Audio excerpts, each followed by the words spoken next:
ان 10 minute میں اگر میں فضائل پڑھ کے چلا جاؤں تو وہ بی بی راضی نہیں ہوگی۔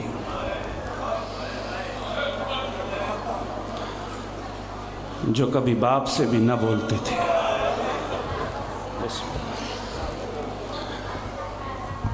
بہت بڑا نام میرے بعد ذکر حسین بیان کریں گے۔ رونے والوں، آج ہو گئی ہے 11 شوال، 10 شوال، اور میرا سرگودے والوں ایک سوال ہے۔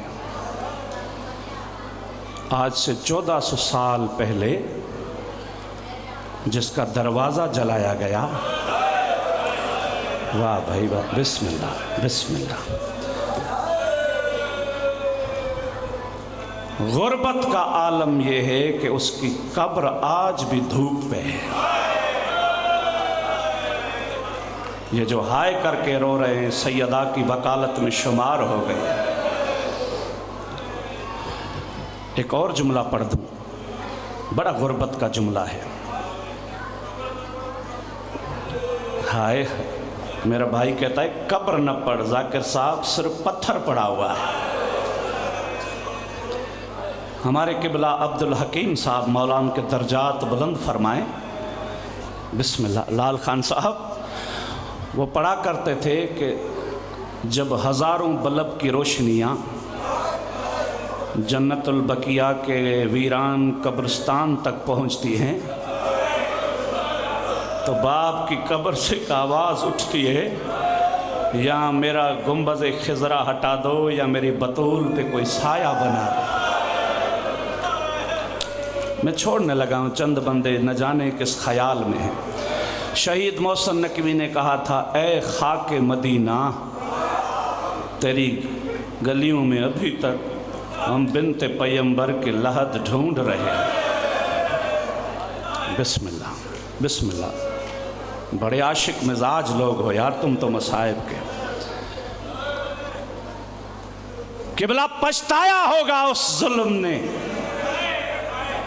جو نبی اور علی کی بیٹی پہ نہ ہوا۔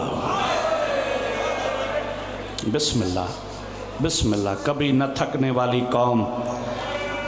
2009 کی بات تھی، مرپور خاص کے قریب آغا نسیم عباس مجلس پڑھنے آئے تھے، اور انہوں نے لال خان حکم دیا تھا کہ مولا کے مدح خانوں جہاں بھی پڑھنے جاؤ میرا نام لے کے یہ پڑھ لیا کرو۔ جس عمر میں ماں دعا مانگتی ہے اولاد کے لیے، اس عمر میں نبی کی بیٹی دعا مانگتی تھی، یا اللہ میں تھک گئی ہوں۔ واہ بھائی واہ، واہ بھائی واہ، واہ بھائی واہ، واہ بھائی واہ۔ ایک اور جملہ پڑھ دوں، 18 سال کی عمر تھی حسین کے ماں کی، ختم ہو گئی میری بات۔ 18 سال کی عمر تھی جوان حسین کے بیٹے علی اکبر کی۔ اشارہ پڑھوں گا، جو مصائب کا عاشق ہے اسی کے لیے اشارہ بھی کافی ہے۔ 18 سال میں ماں نے اتنے دکھ دیکھے، رونے والوں ایک بھی بال بطول کا سیاہ نہ رہا، سارے سفید ہو گئے۔ اور 18 سال کے اکبر کو کوئی ایسی برچی لگی، جب باپ بیٹے کے جنازے پہ آیا جھکا تو شبیر کی داڑھی سفید ہو۔ بسم اللہ بسم اللہ، نہ تھکنے والی قوم۔ ایک شاہ عبداللطیف بھٹائی کا بیت ہے، میں تشریح کروں گا اس کے بعد منبر میں چھوڑ دوں گا۔ انہوں نے کہا تھا، قزو کربلا جو جی ظاہر کیاں ذرو، یہ میرے ہاتھ جڑے ہوئے ہیں، غور کرنا، تنہائی میں جا کے رو گے، علی کی بیٹی کی غربت کی قسم ہے۔